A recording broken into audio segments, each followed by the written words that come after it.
Hey, welcome to the Impact Innovators podcast. I'm your host, Shane Johnson. This is the podcast where real founders talk about their real stories, and we come together to inspire you with actionable ideas. Every week, we explore the journeys of innovative business founders who've turned their unique visions into thriving realities. We explore stories of creative marketing breakthroughs, strategies that defy the odds, tales of determination and ingenuity, and success, along with some inevitable failures too, because we all have some challenges. So join us as we explore the insights and lessons that can help propel your business forward. And with that, I want to introduce Scott Newman. Scott has over 20 years of experience in the renovation industry with Newman Refinishing, and he's honed a deep understanding of all of the nuances of home design, construction, and value enhancement. And his journey has now led him into the world of real estate, where he's combining all of those expertise that he's gathered along the years of working in the home industry and his relentless work ethic to help clients make informed decisions about their significant investment and help them really improve the value of their homes. Is that what it's all about, Scott? Exactly. You got it. On the head there.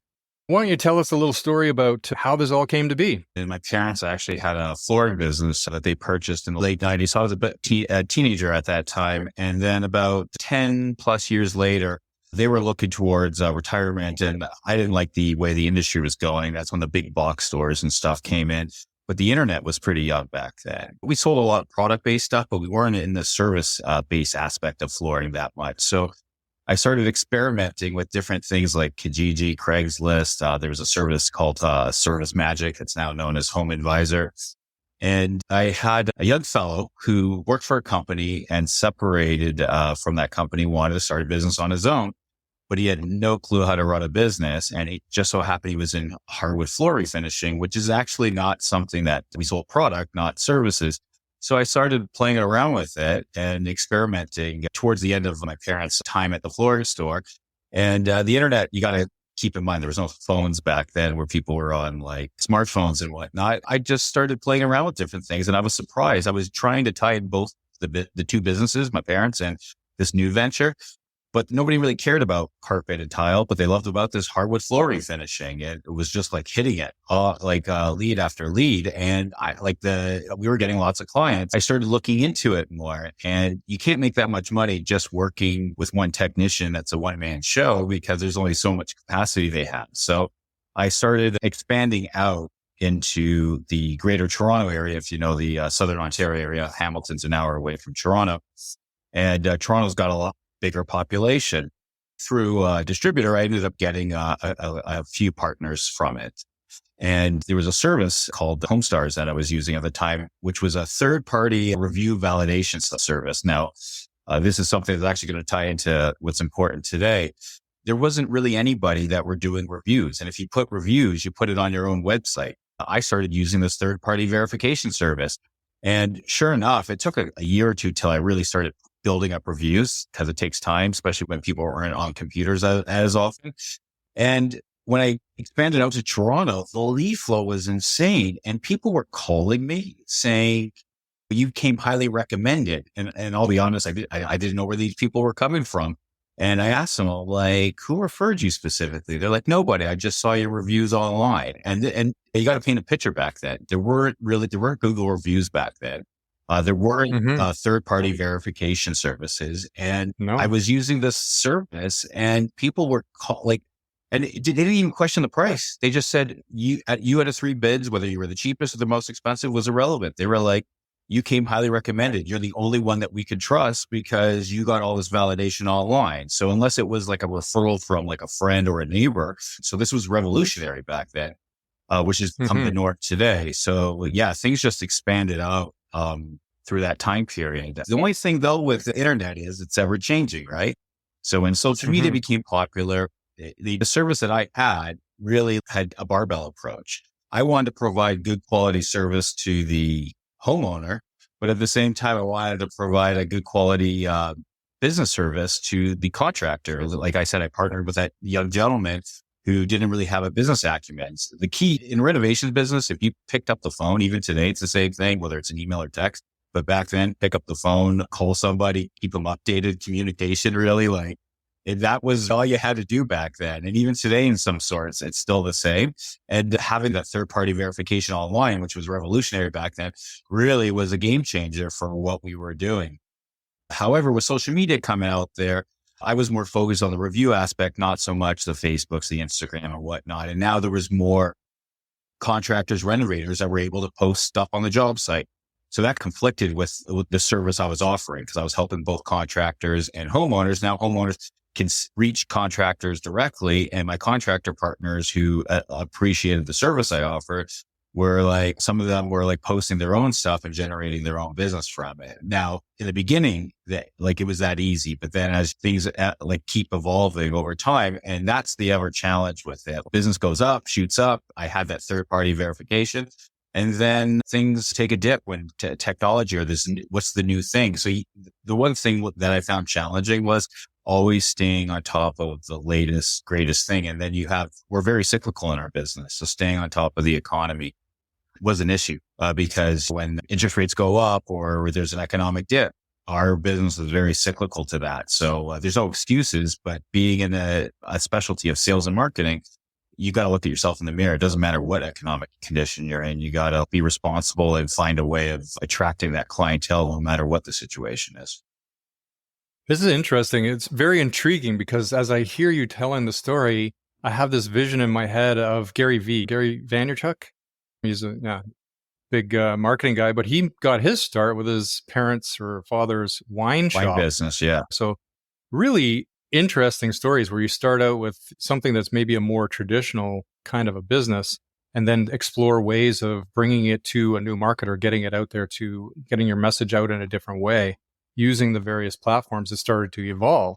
And in the early 2000s, you're right, there was really nothing. Facebook didn't exist. Google really wasn't around much. It was more Yahoo and some of the other search engines. So how were people finding you how were they finding these reviews online? Was Google around at that point, like in its infancy, or was it on some of these other search engines? Okay. So Google dates me back to university time, stating my age now, but the late 90s, early 2000s is when I think Google like really started coming out, especially early 2000s, very early 2004-ish. Yeah. Because the paid ad thing, I think, started coming around that time, but Google was already around because everybody was using this Alta Vista, Yahoo, like you were saying. And then later, the late 90s, early 2000s, people started using Google, but they didn't have the advertising model yet. This business, the New Ridge refinishing business, didn't really start till 2006. Internet was still young back then because that was before the iPhone was created. People used BlackBerries, but again, the BlackBerries is more of a messaging service. So Homestars actually, I don't think started till 2008. And that was that wasn't really, they were trying to be international, but that was really local to the greater Toronto area. Even though it was on the internet and it could be anywhere, it just seemed like they were based in Toronto. And the first businesses that were on there were in the greater Toronto area. Even though I started my business in Hamilton, which again, hour away from Toronto, most of my business didn't really take off, specifically using the Homestars tool until a few years later when I expanded into Toronto. So it seemed to be very geo-focused type of business. And back then, I really was building it. I know this will sound funny, classified ads. So just if you didn't want to take an ad out in the Toronto Star or Globe and Mail or whatever your local newspaper was, you could also put an ad at a cheap rate in the classified ads in your newspaper, right? Like a lot less expensive. You're a lot less expensive. I don't think they do. Yeah. So the Craigslist, which isn't as popular where we live here in Southern Ontario or Canada, I hear it's still somewhat popular internationally, specifically in the US. But there was a service called Kijiji, which I think eBay owned, that is very popular here in Canada. For some reason here in Canada, we really loved it. And started using similar to Craigslist for us in Canada. Yeah, exactly. And that really was a game buster. Now, the business model is a little different then because right now we offer a premium service. Businesses evolve, right? When you're a startup, you do what you can to get business. My original partner, we weren't providing like high-end service like we are today. So we were very competitive in pricing back then. So it was very easy to compete on Kijiji. But again, the competition was lower. You didn't looking on the classified ads, but you had a much less competition back then. So yeah, you had less people on there, but you also had less competition, less saturation. So it was a lot easier to close deals back then. But again, without the like serendipity with that Homestar situation, as the years went by, like 2008 is when I started. I don't think it was till 2010, 11 that I really took off with the Homestars thing. And I noticed my classified ads on all those services, the closing rate started going. It used to be like well over 50%, but it started diving down because there was so much more competition that were undercutting our prices. The market wasn't working there. And like I talked about earlier about the ever evolving thing when you're putting your business focused in marketing specifically on the internet, which back then I'd say less than half the businesses were focused solely or at all on the internet. I was focused solely on the internet. I didn't do any other form of branding or advertising. And when the markets changed, that's where I had to adapt. So because of my situation and I built all these reviews on Homestars, I transitioned more on focusing on that platform and other platforms that ended up, the closing rate was just through the roof at the time. So, yeah, it's interesting because I'm fascinated the way that you leveraged the internet and online, like digital marketing, which it wasn't really called back then. Not really knowing what it was, but you figured it out. You're bootstrapping, you're hustling, you're making stuff work, you're finding new things, which I think for a lot of the startup community, that's what it's all about. It's bootstrapping and figuring out the blue oceans where you can tap into something that no one else is really doing yet, and you can get a big headway. Because back then, around the same time, I started my company in 2003, and by 2005, I was really getting into the Google search stuff and figured out how to do some SEO work and got some free advertising from the local newspapers and the local cable television channels. And then I repatriated all of those articles that got written about me that was free advertising into, I called them they were advertorials, but I called them blogvertorials. So I'd create little articles on my website to boost the SEO and then do a video at the same time. And I found that video would just boost the SEO like crazy, and a backyard renovation kind of business. And it got to the point where a lot of the other vendors were calling me up going, hey, how come you're at the top of search? Anytime I search for a pool or a hot tub or anything backyard reno. And sometimes you just have to figure out, how do you get some advertising out there that's in a blue ocean that maybe doesn't cost as much as the normal guys are doing it. And so I think that's really key for businesses today, is to figure out those little blue oceans, like what is going on today. I also, like you, found a little app that I could plug into Facebook back then that went into, I don't know if you even remember, but back in 2005, 6, 7, I think right even to 2010, you could program little tab apps into your Facebook page, and I put a review one in there. So you just got to zig when everyone else is zagging, especially if you're a small business, startup founder trying to figure it out. You got to keep your costs low, but the opportunity is high. I have a question for you. I don't know if Simon Sinek, he did that famous TED Talk quite a few years ago. And in that TED Talk, he said, look, the mind can be convinced, but the heart must be won. People don't buy what you do, they buy why you do it. So these are fabulous stories and wonderful information, I think, that a lot of startup founders will be able to use and leverage off of. But why do you do what you do? You obviously have an interest here. What's driving Scott? Have these either traumatic or amazing stories at moments or situations that's where they realize their why. My situation doesn't really have any of that stuff. Like I told you with my parents' business, they were retiring, and I didn't like the way there was a retail business product. It was old liquidation type of business. I didn't like the way things were changing in the industry because Home Depot came in, I think, late 90s, early 2000s. It really disturbed the market. Now, there's tons of businesses that could be successful, but I see guys opening up like a renovator, servicemen that were opening up hardwood shops or just general flooring shops, just like that. They go out of business just as quick, but at the same time, the barrier to entry, the margins were starting to go down. I didn't like it. So I really love experimenting with the internet, or it's not so much internet. Even today, I love looking at low-hanging fruit. So we talked about the review situation, the Craigslist, the Kijiji. That stuff doesn't interest me today. But I'm like, for example, the AI coming out, I'm still trying to figure this out, and I don't think it's been developed yet. But where is the low-hanging fruit in AI? Because in Google PPC,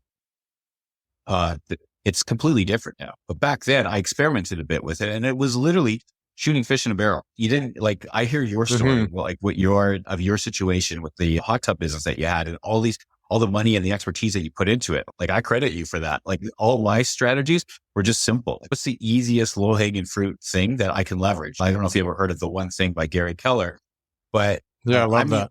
yeah, I'm all over the place. Like I always try, sometimes that's my weakness is trying different things and whatnot. But it just so happened when I started this business, I honed in on the classifieds. I honed in on the Homestars. I always tell people that it was just, I was there, right time, right place, but you got to create your own luck. You got to be there. You got to show up and be there.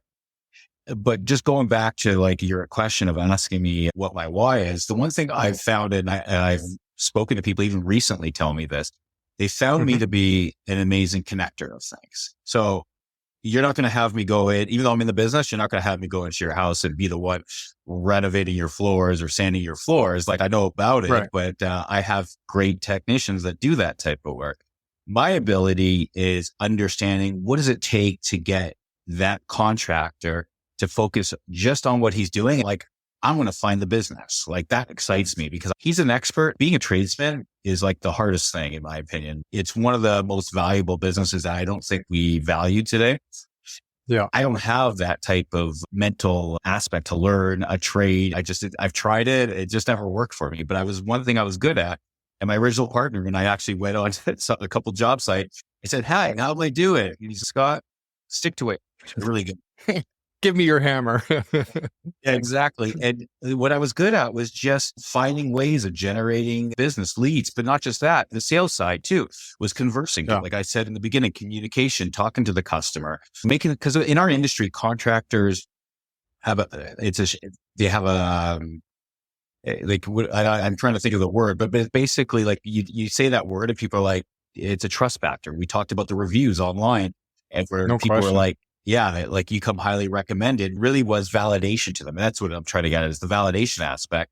And I enjoyed helping a contractor get business, but I loved a homeowner we did a good job for them. I have a 0 negative review policy. Now I know that's not necessarily, you're always going to get negative reviews. I'm going to put my hand up and say, I've gotten negative reviews, but I don't ever want to do wrong by a customer. And I also don't want to do wrong by a contractor. So we have high stringent rules of technicians that work with us, but we also want to make sure clients happy at the end of the day. You're not going to make everybody happy, but I want to always have some kind of resolution with somebody before we depart. I want to provide that service to somebody. I want to help the contractor out. I want to generate that business. It's exciting. I'm helping you out. You focus on your thing. And then the homeowner gets a quality service because I get phone calls all the time. And they're like, yeah, I had this guy, I paid him X dollars. He disappeared or he ruined my floors, all these stories.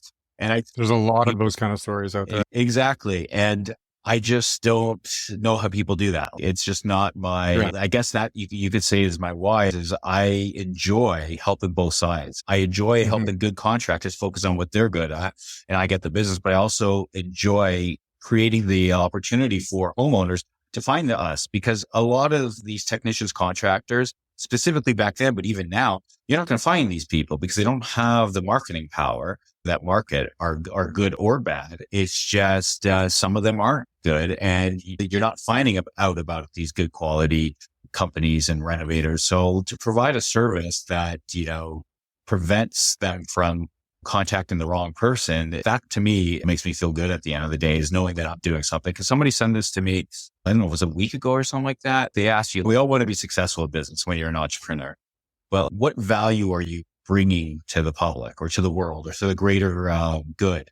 And that's the thing at the end of the day. Like you got to get up in the morning, enjoying what you do and trying to help others. If that equates to hurting somebody to make that dollar, one is the days that you don't feel like getting up, you're going to be like, it's not worth it to do it that day. But also that's not what us as human beings is about. We're all here to help the greater good. Yeah. You can't be just take. And I can see that connector. I can see the connector persona within you. I see you trying to help other people and connect all the time. We're a member of the DMZ mastermind group, both of us. And I see you doing that all the time. We were at the mayor's breakfast this week and I see you talking and networking and trying to connect, find people that can, one person has something that they offer, another person needs that. So that in people. I wonder, and you said something about AI. I want to circle back to that. But first, I wonder, and you don't have to answer, but I wonder if maybe some of your deep why Simon Sinek talks about may be deeply connected to your parents' business. When Home Depot came in and some of the big box suppliers where they're all about the DIY. I wonder if it was a struggle for your parents when that was happening, because you mentioned something about these big box companies eating the small guy's lunch. And maybe there's something there that you should explore. There's a why in all of us, and something is driving your deep sense of wanting to be that connector and your ingenuity and figuring out how to make all that happen. So I just find it interesting.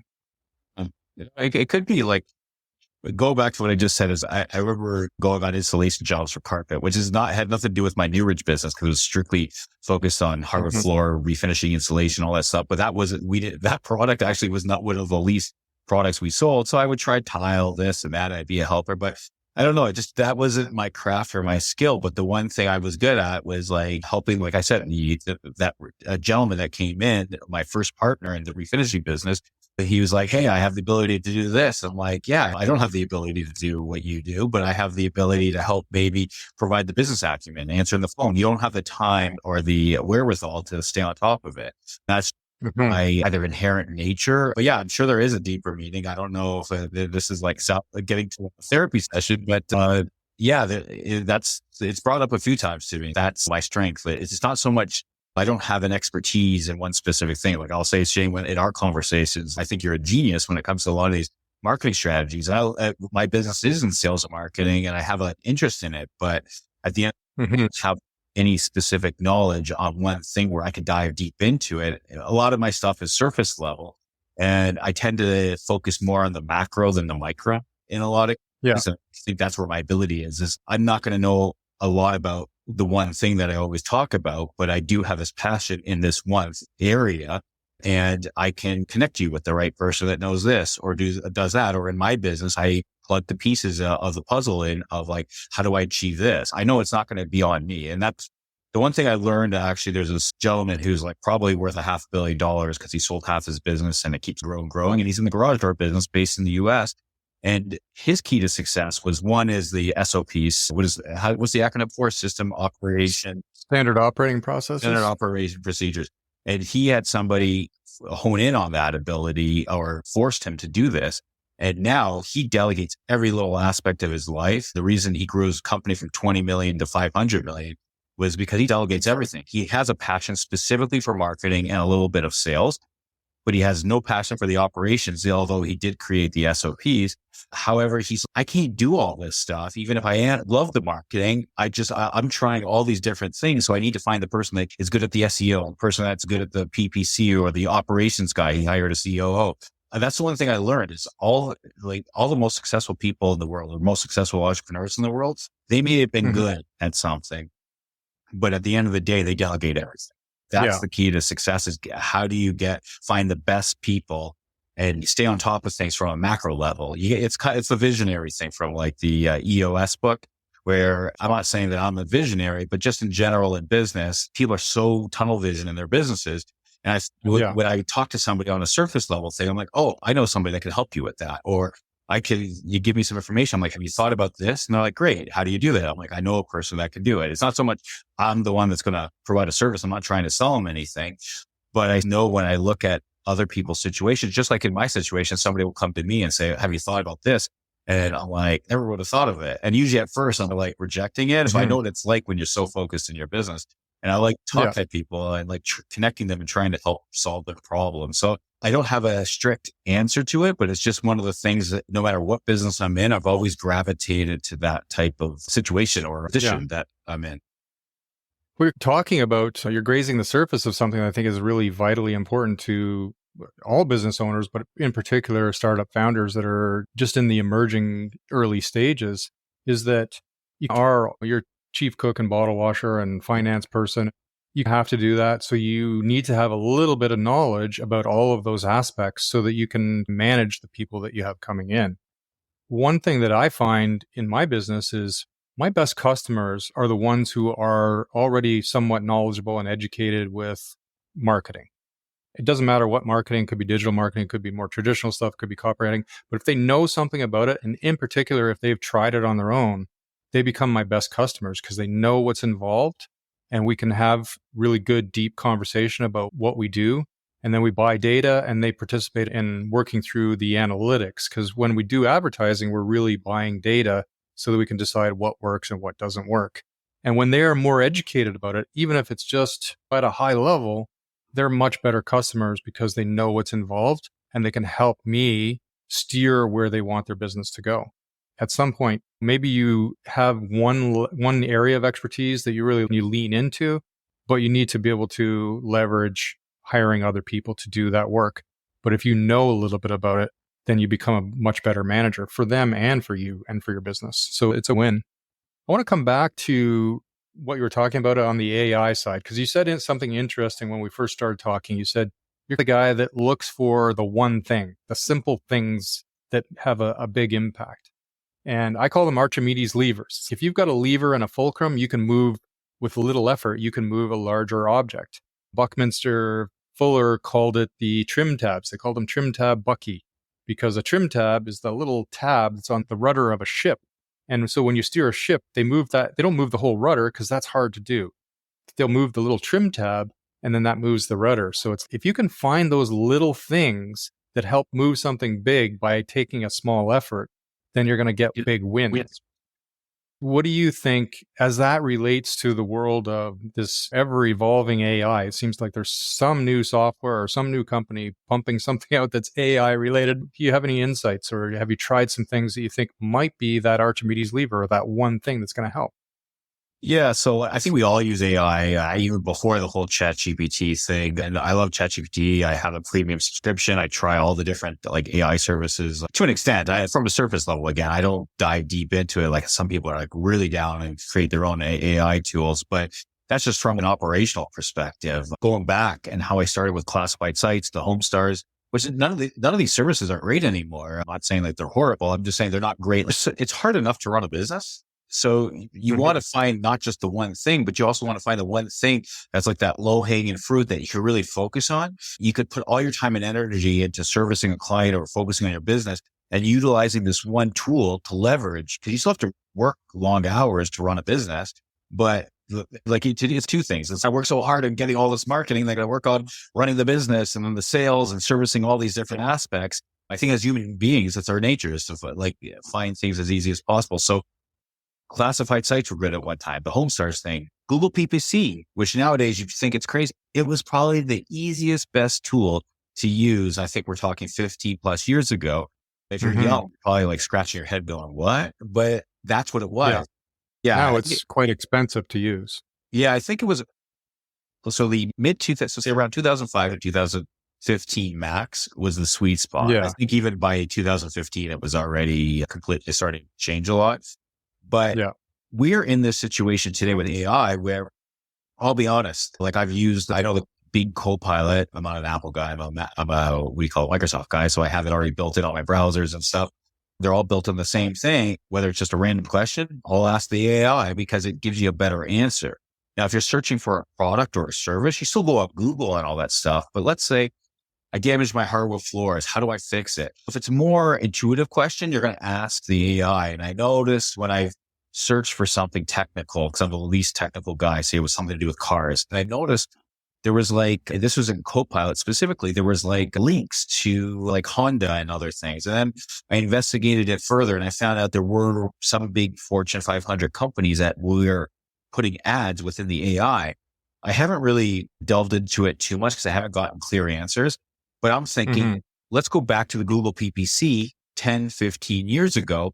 This is replacing how we search in the future, or will change how we search in the future. So I'm starting to think, okay, so you're not getting the entire population, but you're getting a certain segment of the population and a growing amount of the population focusing on using an AI tool over a standard search engine. There's no such thing as search ads specifically in AI. So I'm thinking, okay, how could I leverage this? Now, here's the thing that probably won't be the same as it was 20 years ago or 10 years ago is we're ever evolving at a faster, the rate of change is going up and up. So meaning that I had 5 to 10 year cycle back then. Now you're lucky if it's 1 year. When I found ChatGPT in January 2023, came out in November 2022, but I saw things on it. I jumped on it and I was doing things. My wife knows this now. I was posting birthday messages. She loves this on Facebook. I'm not a social media person. So always on Mhm. anniversary, birthday, I'd always post things on Facebook. It was like, creating these messages. And she was like, honey, these are like who are writing this? You're hiring people to write this? These are the nicest messages in the world. Sure. What was it? 6 months, 8 months later, and I think the whole world You didn't know. got TV. But that's the thing though. That's my point. Yeah. Like nobody knew Yeah. about it. I was leveraging a tool, but it only took 6 months to the whole world Yeah. realized that it was, and Yeah. you know, what's the funny thing is my wife didn't yell at me. She started using it. Yeah, of Started writing course. messages for me or Anything just in to general. make your life easier, I think is Yeah, good. But exactly. I think too, we have to rein it in a little bit because like anything, when you get a new tool or a new thing that makes life easy, we tend to overuse it. It just becomes mundane, vanilla crap that's being output. So like with my own business, I've taken it to another level and I've written several documents of phases where I can prompt the AI tools that I use, and I use a suite of them, including ChatGPT, but a suite of AI tools that I can use to prompt to do my entire marketing process, which I used to do manually. So that would start with rate with who's the customer that you want to serve, that you can serve the best.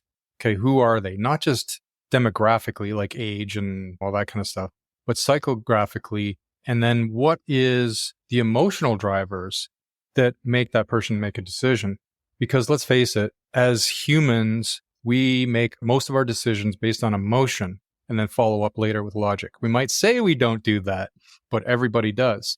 So when I'm marketing, I'm trying to figure out what emotion are we tapping into, not in an evil way, not in a way that you're trying to manipulate, but in a way that you can help them. Because when you can tap into emotions, you can move people to open up their mind to new things. And when they open up their mind to new things, then they're more likely to make a change. And hopefully that's for the better for whatever they're trying to do. So you're helping them get a little closer to their desired result.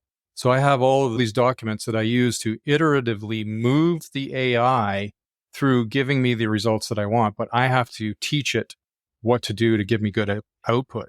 So I feel AI is still very much in its infancy in that respect. It is a good Archimedes lever. You can use it to move something that's hard to move with that lever and get a big jump or a big leap ahead, but you have to know how to use the lever.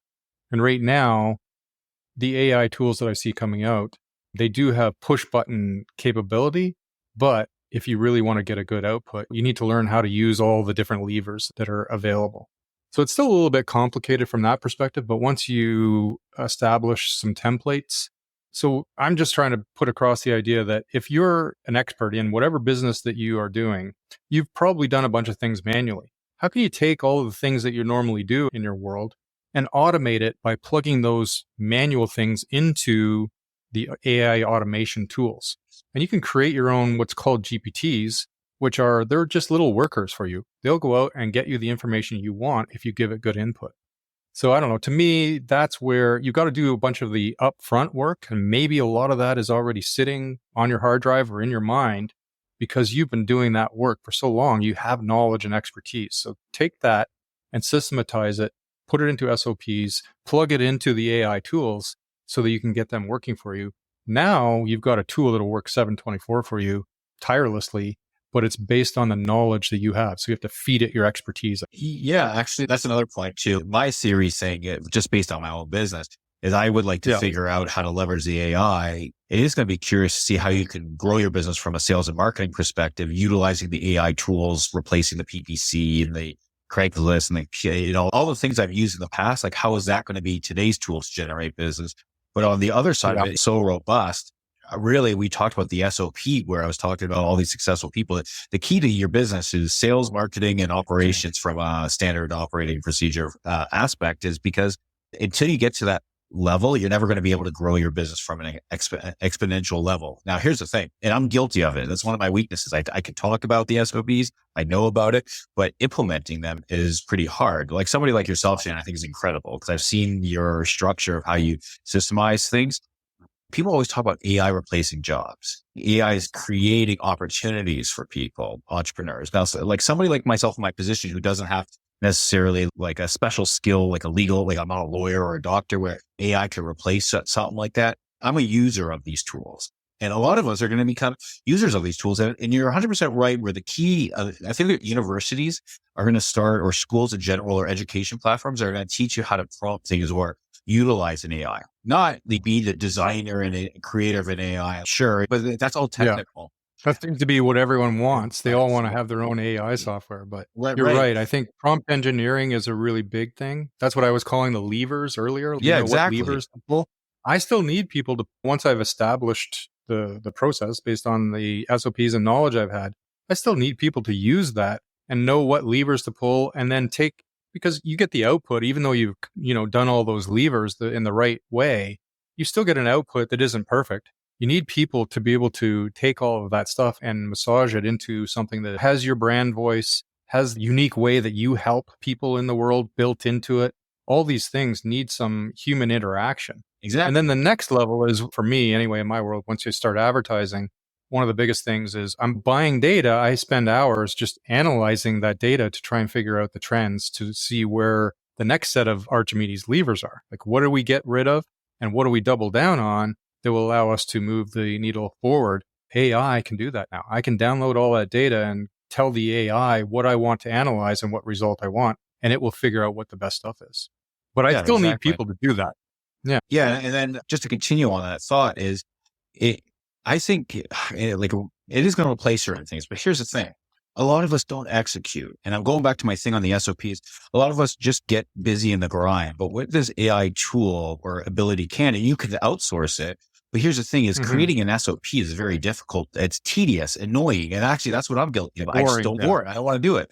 But AI can take over that. Now you would never, like, for example, a copywriter or any like basic tool that we all use to write an email or whatnot. Sure, some people have assistants. They're always going to use those assistants. But if you're a solopreneur or an entrepreneur or a small business where you just either don't have those capabilities or wouldn't even think about using it, now you have it right at your hands on an app on your phone or at your computer. Within an instant second, you can prompt it and get it what you want. Now, are you prompting it properly? That's another discussion. But I think it's creating more growth potential. Now, I don't want to get into the discussion like you were saying. There's all these potential risks, security risks, and is it good for society? Like that's beyond my pay grade and my knowledge. We're talking here on a podcast about helping startups or entrepreneurs, and this is how the tool can help you in a business. Don't be so worried about the negative. Focus on the positive. Is your glass half full or half empty? Yeah. So either jump on the bus or the bus is going to leave without you because AI is here and you may not even realize it, but you're using it and you don't even know. Yeah. AI is everywhere. And when I started my business, the New Ridge refinishing business, I didn't know what the internet was going to become, but there was businesses run a thing called Yellow Pages. This is for the young crowd. I actually got one in the mail recently. I'm surprised they still have it. You have them? Yeah, one came in my mail. Wow. Very thin. It used to be a thick book, but it's very. I didn't know they were still around. Yeah, I didn't know either, but that was the big thing. And it was very expensive and you had to be the big business to afford the big page and all that stuff.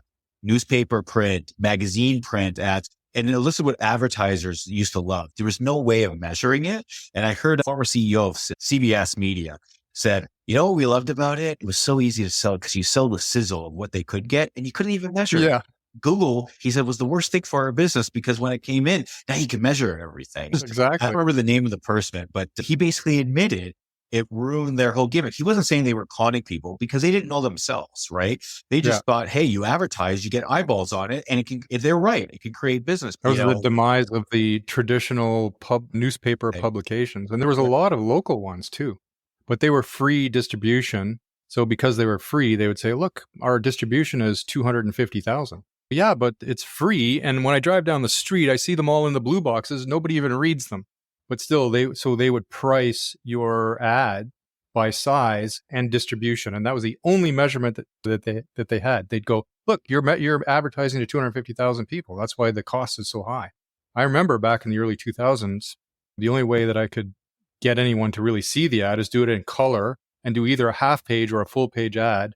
And those ads cost me between $2,500 and $3,500 for a one-time ad. Yeah. That's a ridiculous price. Yeah, it was insanely expensive. But what I was trying to get at, because I don't think I answered the question directly, was people didn't, and you know this, and I'll ask you too, did you notice back then that people in an old renovation business, bricks and mortar service, home service business, like any type of retail business, they weren't fans of the internet because it hasn't gotten to the level that it is today.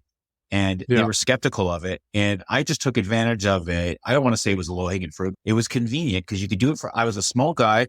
I was running a flooring business. And at the same time, we had the internet, which was a big deal because not all stores had it. And I was leveraging it in the off time to build another business. And you could do that from a computer. And all you needed was a phone and a computer. And that was revolutionary. I know today it doesn't sound like it, but that changed everything. People are skeptical. They're like, I don't know the internet. I don't believe it's going to take off. The old school things in print media, radio advertising, TV advertising, that's just a true and trusted method, which nowadays we know is not. I'm not saying you don't use it, but I'm saying there's better options nowadays. And I think that's where we are right now with AI specifically. But the rate of change is going to be a lot faster. But in a year from now, our talk on this is probably going to be so outdated because things are ever changing. For sure. You're going to need to eventually do it. So everybody now needs to have a website. But those same people in the early 2000s didn't necessarily have a website or believed you ever needed to have one. It's a process. Whether you want to change or think, you're going to be forced to change no matter what. Mm-hmm. Yeah. And now I could clearly see that there could be an evolutionary path where people don't even need websites anymore. Like I have chatbots now that I put on people's websites. The chatbots are programmed to answer all the questions just like a trained employee does. Well, why do you need a website? Just talk to the chatbot and you can get all your answers much quicker than trying to find it in a complicated UI designed website. 1,000%. But and I'm guilty of it too. I still use Outlook and the old school email, which is still important. People still use it. Yeah. And it's like my Bible of like how I just manage, organize everything. But young people today, they'll use a basic Gmail Gmail account. And it's not organized the same way. And they're like, I don't really like email. I'd rather just chat to somebody, use a different type of chat service, whether it's WhatsApp or whatever the chat services are. And that's just the way the brain, it's your generation. I have two kids that are in their mid-20s and they can't stand email. It's like email is boomer land to them. They're all about the messaging apps and like Discord, WhatsApp, whatever. That's how they all communicate. It's live and it's in here and now and it's quick. So yeah, you're right. I think there's a lesson for all businesses, no matter what point you're at in the evolution, whether you're in the startup, early stages to a more mature one. And that is experiment, try things. Like don't blow all your budget on it, but allocate a certain amount of your time and a certain amount of your percentage of revenue. I like to go with like around 15% has always been my kind of rule of thumb. Put 15% towards some kind of testing I'm talking in the world of promoting your business and marketing and advertising. 15% and try the new things. Try AI. Don't be afraid because like you said, you're going to be left in the dust. Yeah, maybe there's going to be some bad things down the road. Maybe it's going to become sentient and take over the earth. I don't know. But for now, it's definitely helping. It's greatly helped my business in the last 3 years of using it. And I don't see that slowing down anytime soon. I think that's a philosophy you and I share. You seem to be an experimenter, try new things, look for the leverage points, look for those growth levers, but look for the things that are going to give you a big jump forward with a small pull on that lever. Would you say that's true? Not only that, but I want to hit on a point you just mentioned about don't, break the bank. I'm going to let you know a little secret. When I started, I didn't spend any money. It was all like blood and sweat. That's all it was. It was just like hard. Time is money though. Yeah. When you're putting your time in, that's time that you could have used somewhere else. You got to put $1 to your time and say, okay, that is, even though I'm not spending cash out of my bank account, I'm spending time, which is, there's $1 amount. 1,000% hate saying me when I say 1,000 because there's no such thing as 1,000. So it's all for it. But 100% right there. And I'll tell you right now, back then, I was in my early 20s, had all the time in the world, no stresses, no expenses really relative to now. And now I have the lack of that time. So I will spend a little bit of money or outsource things and try to get to the answer quick. And if I can't do it, I want somebody else to do it. I don't have the same time to experiment back then. So time is much more valuable. It doesn't matter what age you are. I'm just saying back then to me, my time was a little cheaper because I had more of it. And you don't need to, a lot of these things, actually, what I'm trying to get at is a lot of these things when they're new, the Google PPC back then was not what it is today. I think Google PPC has become that because once corporations, once things get, it's like an arbitrage, right? When something's new, the big guys stay away from it. So you have less competition. You have less eyeballs, but you have less competition. That Mhm. window goes away as the big guys start coming onto it. When I say big guys, I'm meaning bigger company with bigger budgets, because they start Yeah. swallowing things up and they spend more money. They'll outspend you. Even this, the entrepreneur I mentioned that is in the garage door business, it's like a $500 million a year business based in the US. He's like, look, nicest guy in the world, has a podcast, tries to help other businesses, but he's going to tell people, he's like, be careful when you use these services, because I'm the guy that will outspend you. And I purposely do that to like not swallow you up or destroy your business, but my job is to be the number one. And also, I don't care what the price is. I'm so big, I can spend whatever I want.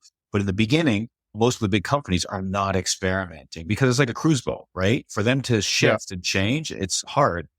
Most entrepreneurs, especially startups, you're that little speedboat, like Miami Vice, even before my time. But you have that scene in the beginning on this small boat, they're chasing somebody down. That's what we are. You can change on a dime and take advantage of that. The early adopter time is the time for all of us smaller founders to capitalize. You're right. The big enterprises, they'll swallow it up at some point, and then they'll ruin it for all of us because they'll overuse it. I think it was, I don't know if it was Peter Drucker who said this, but he said, the business who can spend the most to acquire customers is the one who will win.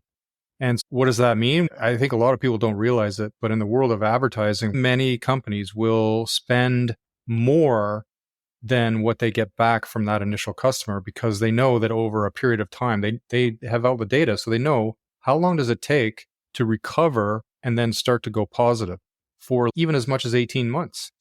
They look at what is the lifetime value of a customer and how much time does it take to recover and how much money can we spend to acquire those customers.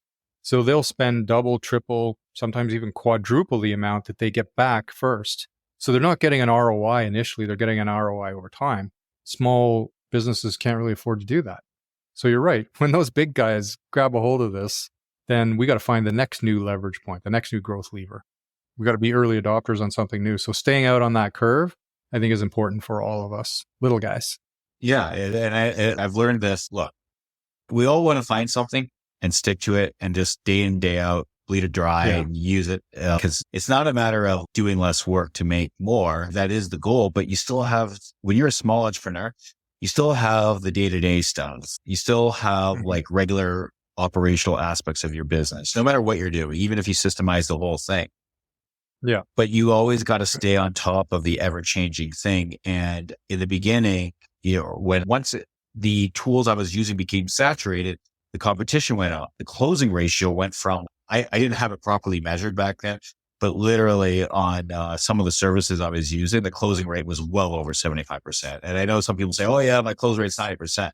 But I'll admit today, my closing ratio in a lot of things is like a quarter. Like I'm lucky if I get 25% in a lot of things. I don't want to say I'm looking for that new 75% closing rate. And I know that time window from being a few years is going to condense down to 6 months to a year with the rate of change changing.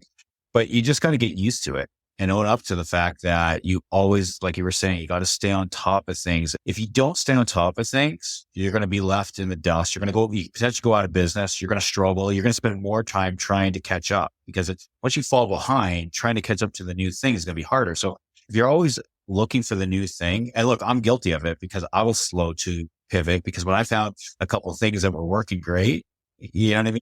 I leverage it. Like in the beginning, it was serendipity that I caught on to the review thing.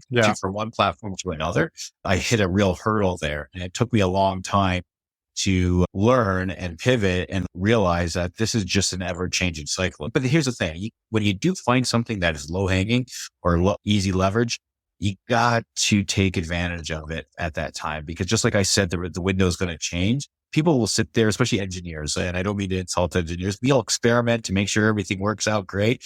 But if you find something that's working, go for it. Just use it, because that's going to, especially when I'm talking marketing, that window is going to be gone before you know it. So take advantage of it while you can. My business would not be where it was today without services like, I always tell when I do presentations at Homestars, I've done it for their sales teams, and I told about my whole story, my business. And business would not be where it was today without them, because of that right time, right place to grow it. But at that time, I wouldn't be in the same place. But you got to find that tool that's going to get you to the next level. But that tool that gets you to the next level isn't the one that's going to get you to the level after that. And it's the same as like not bigger companies, but small, medium companies that have an executive team.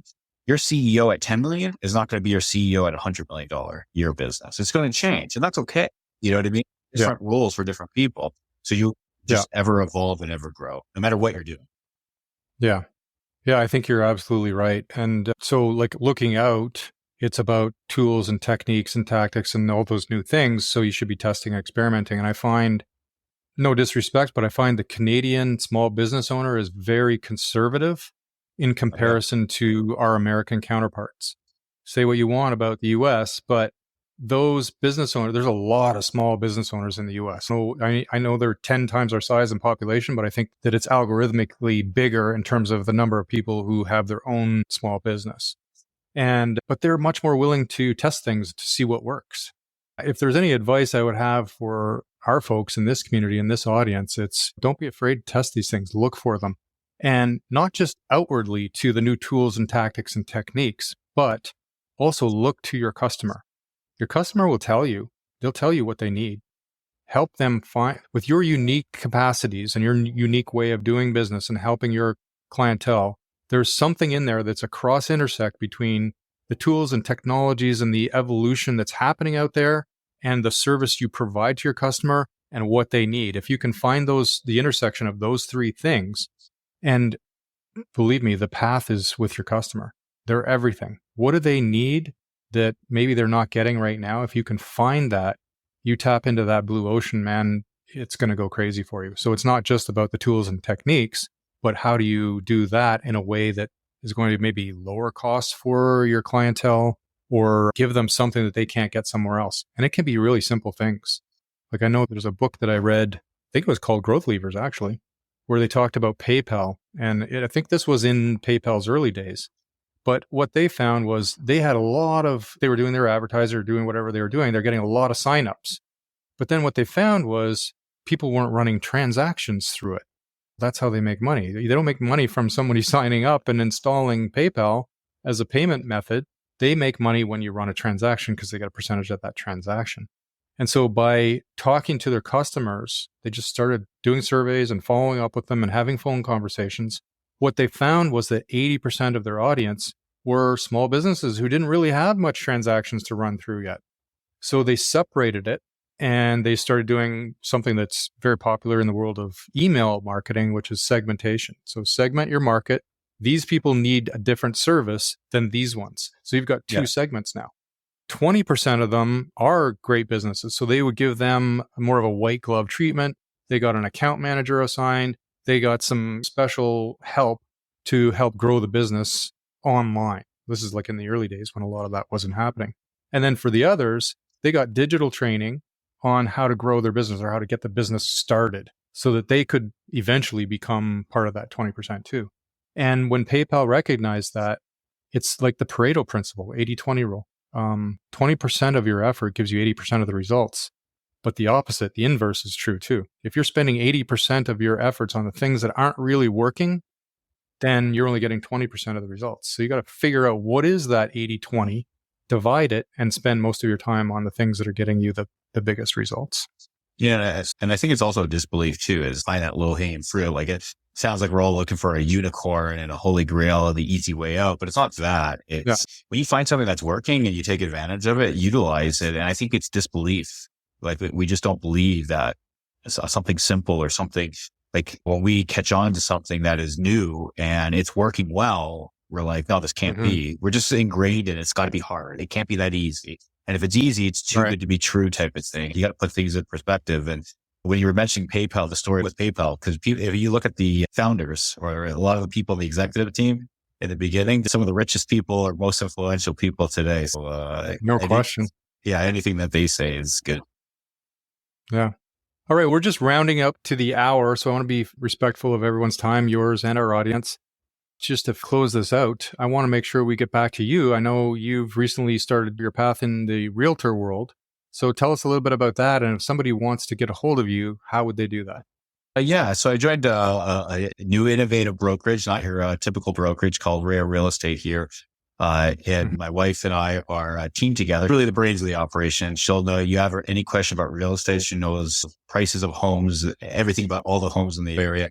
I think there's huge opportunity coming in the future because with the population growth, things becoming saturated and expensive down in Toronto, I think from perspective, we just don't have the infrastructure up here and it's going to have to be built. And there are proposals and projects in there. Just like we were talking about the connection aspect of it, I'm very involved in the Innisfil community and I want to be part of that growth from developing that infrastructure. So that's one of the reasons why I got into the real estate as well, and it also ties in with my other business, the New Ridge business, because the main aspect of what I do is sales and marketing, and the real estate is revolved around the home, just like New Ridge refinishing. So I just found the two go together and it adds another, again, ever growing, a new aspect to the business as well. Yeah. I know we just recently had a friend that sold a place down in Mississauga in Toronto.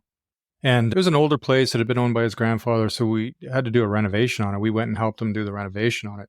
And definitely by dressing it up and making it look nicer, it sold for way more than it could have. Is that something that you're talking about, marrying the two aspects of what you're doing now? Yeah. Like right there, I've noticed investors, wealth planners bringing up clients. I spoke to one last week that is not from here. They're from Toronto. Their clients are like very wealthy, high net worth earners that invest internationally, believe it or not, and locally.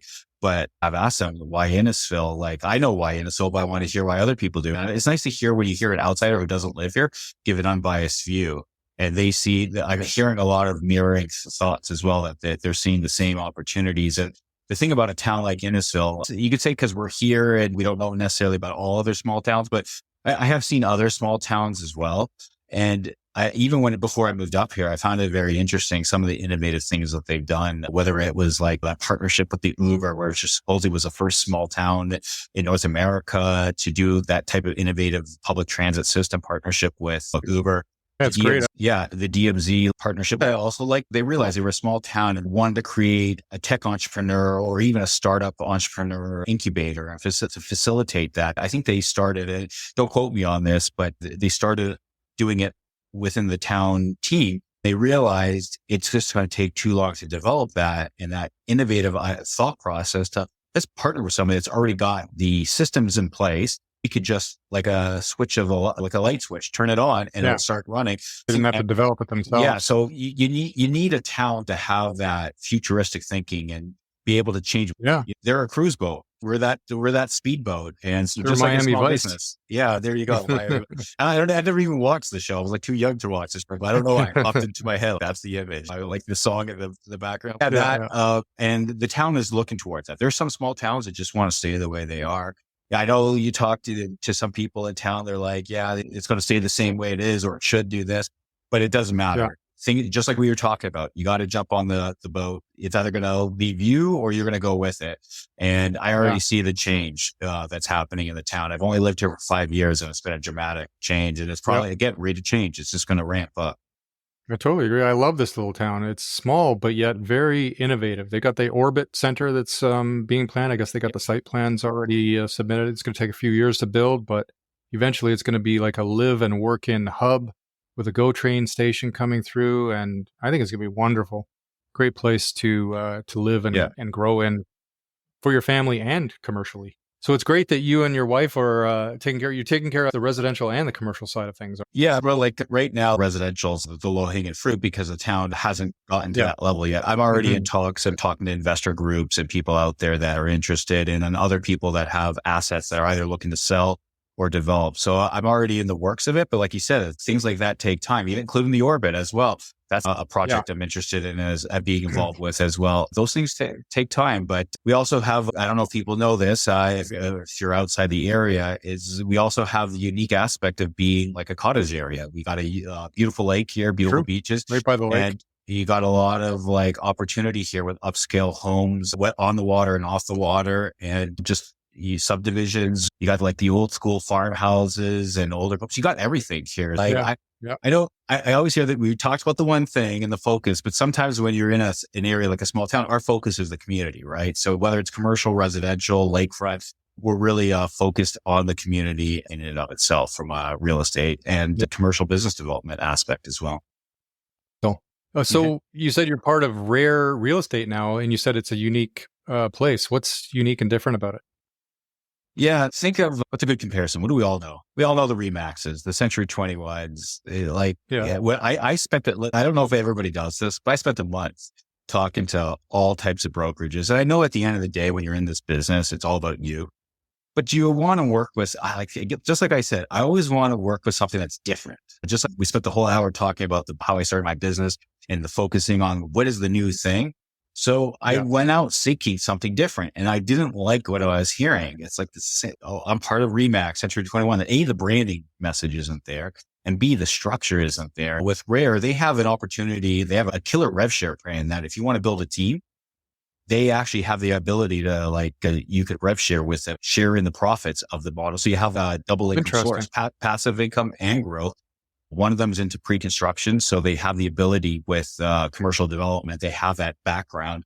And they also have the network in Toronto that they don't have those types of brands where we are here, or the thought process the same way. So I wanted to be in something that was different. Whereas if I was going to be part of a brokerage that has a different network, different thought process, I could bring that to an area like we are here. So that's some of the things. And even technology wise, it's very simple, not bloated. Like they're building this new cloud system, but it's not bloated. It's very simple to use. It's just like we were saying with young kids nowadays, they're building it so that it's easy. You can use it from your phone. You can message, and they're very forward thinking with that. Whereas the older ones, they got a CRM they spent millions of dollars on. So it doesn't have the same. So they're more the Miami Vice powerboat. Yeah, exactly. You got it. Okay. So if anyone wants to get a hold of you, what's the best way to do that? On your LinkedIn profile or a website? That's one of the things, I know we spoke about that. It's one of the things I have it. I finally got a chatbot on my site. I've had it for a while and we're working on it, but it doesn't have the AI capabilities. That's the one thing that I am going to give you a shameless plug here, but I've seen your tool used when I've communicated with it, and I've never used an AI service where I'm communicating with you via text, and not only are your responses quick, but it sounds like you're responding to me. I programmed it with my voice, so hopefully it sounds a little like me, maybe not exactly, but I've never seen that before. But to communicate with me, before I have that AI chatbot, go to my website, scottknewman.com. My email is me@scottknewman.com. Okay. I'll make sure we put those links in the show notes. So if anyone wants to get a hold of Scott, you can just click on that link. Yeah. All right, Scott, I'm very thankful for your time coming and being a guest on the Impact Innovators podcast. And I'm sure everyone got some really great tips on helping to grow their business. And I just want to thank you, bless your heart, for spending the time to help some fellow entrepreneurs. Yeah. Thanks a lot, Shane. Okay, man. Have a great day. Take care.